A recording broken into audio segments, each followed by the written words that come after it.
Allahumma salli wa sallim ala.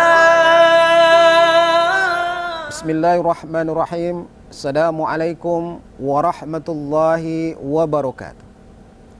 Alhamdulillah, nahmaduhu wa nusalli wa nusallim ala rasulihil karim. Ma'asyiral muslimin, sidang pendengar di mana saja Anda berada, izinkan saya dalam kesempatan singkat ini menyampaikan satu nasihat yang mudah-mudahan berguna buat diri saya dan buat diri kita semua. Ma'asyiral muslimin rahimakumullah, nasihat apa yang hendak saya sampaikan? Sedikit saya ingin mengupas tentang pentingnya memerintahkan keluarga kita untuk sholat. Jangan pernah sepelekan sholat. Sungguh meninggalkan sholat adalah satu kemaksiatan yang amat sangat besar. Amat sangat besar. Seringkali kita lalai dengan hal ini. Seringkali kita melupakan hal ini. Kita biarkan anak kita, istri kita, bahkan diri kita sendiri untuk meninggalkan sholat. Padahal sholat itu adalah penting. Berkali-kali dalam Al-Quran Allah Subhanahu wa Ta'ala mengingatkan kepada kita betapa pentingnya sholat ini. Tentang pentingnya sholat ini. Wasta'inu bisabri wassalah wa innaha lakabiratun ila 'alal khasiin. Carilah pertolongan Allah, carilah bantuan Allah dengan sabar dan sholat. Kalau hendak mendapatkan pertolongan Allah, kuncinya adalah sabar dan sholat. Kenapa Allah ingatkan?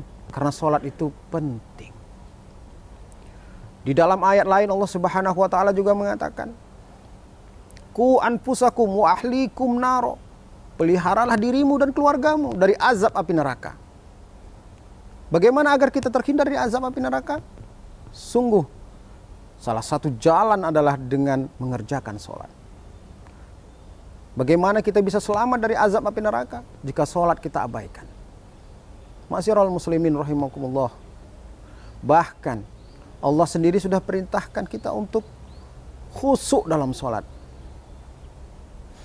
Untuk khusyuk dalam sholat. Sholat yang khusyuk ini bisa mendatangkan pertolongan Allah. Bisa mendatangkan pertolongan Allah.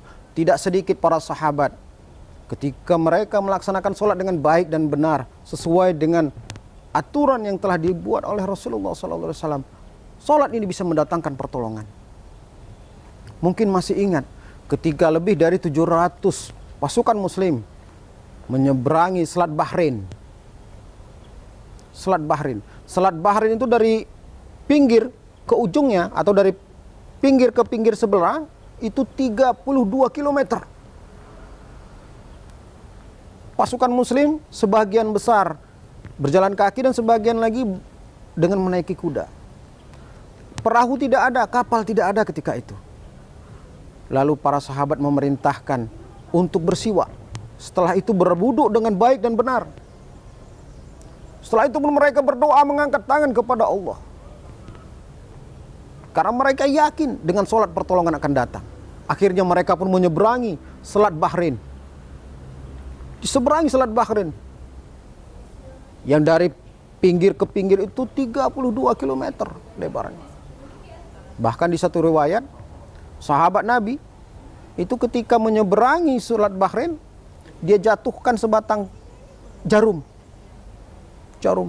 Terdengar suara seakan-akan itu jarum jatuh ke atas lantai. Lantai keramik. Ting. Seperti itu. Tidak ada satu kuda pun yang basah ketika menyeberangi Selat Bahrain. Dengan apa? Dengan sholat. Sungguh sholat ini bisa mendatangkan pertolongan Allah. Sholatlah, mohonlah pertolongan Allah. Belum lagi kita angkat tangan, Allah sudah turun tangan selesaikan masalah-masalah kita. Dengan apa? Dengan sholat. Mudah-mudahan sholat kita semakin hari semakin baik. Sehingga bisa mendatangkan pertolongan dari Allah Subhanahu wa Ta'ala. Terima kasih atas segala perhatian. Mohon maaf atas segala kekurangan. Billahi taufiq wal hidayah. Assalamualaikum warahmatullahi wabarakatuh.